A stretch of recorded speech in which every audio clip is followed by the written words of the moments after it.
est un animal sauvage se nourrissant essentiellement de champignons et de truffes. Il est actuellement en recherche d'un chef de file. Ah, excusez-moi monsieur, peut-être que vous désirez avoir du pain, du jambon pinard, c'est vrai. Vous en voulez? Non, merci. Bonjour monsieur, je venais vous voir pour mon journal.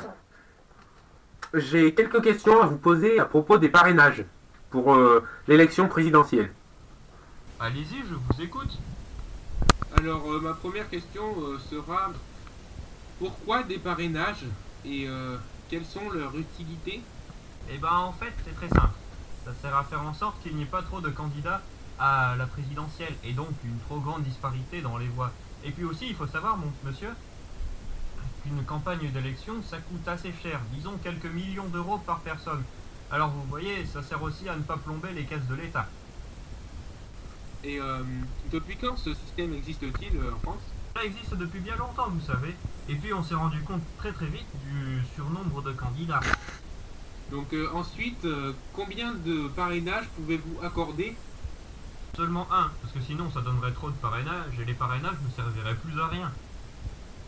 Ensuite, combien faut-il de parrainages pour pouvoir devenir candidat à la présidentielle? 500 parrainages sont nécessaires pour choisir un candidat.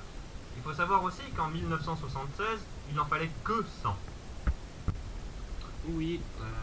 Et qu'est-ce qu'une promesse de parrainage? En fait, c'est quand un élu comme moi envoie un petit message non officiel au parti pour lui dire que l'on le parrainera, mais c'est pas sûr. À quoi ressemble un parrainage et comment le donne-t-on? Chaque élu reçoit un papier officiel de parrainage. Il se présente comme un formulaire à remplir, quoi, et celui-ci est vérifié officiellement. Avez-vous été sollicité?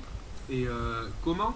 En fait, j'ai reçu une demi-douzaine de courriers faits pour me solliciter. Et puis, vous savez, dans une petite ville comme la nôtre, on tient quand même de marcher.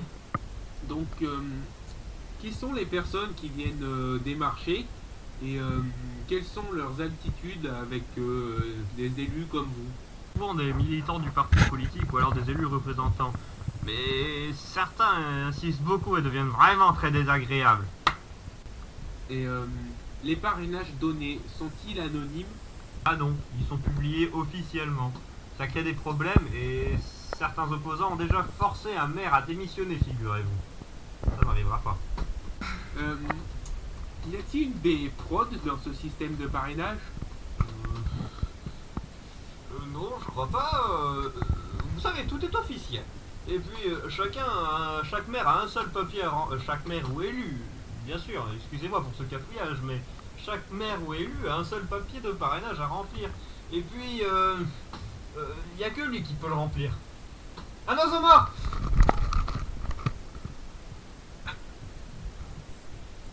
Non, c'était une blague. Une autre question? Lorsque vous parrainez quelqu'un, est-ce parce que vous adhérez à ses idées ou faites-vous cela pour la démocratie ou pour donner sa chance à tout le monde? Effectivement, je ne vote pas forcément pour la même personne à qui j'ai donné mon parrainage. Tenez, voici un exemple.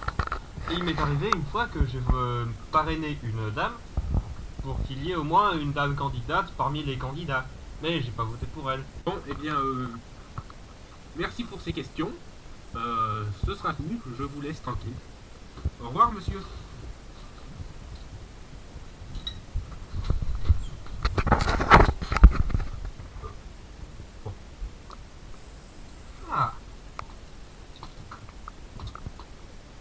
Ah oui, c'est vrai, il fallait que j'appelle René.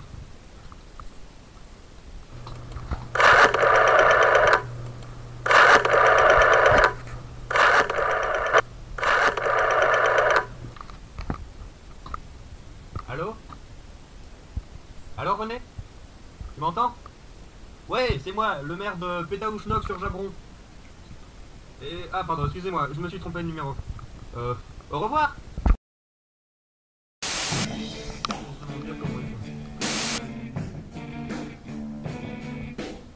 Ha ha ha!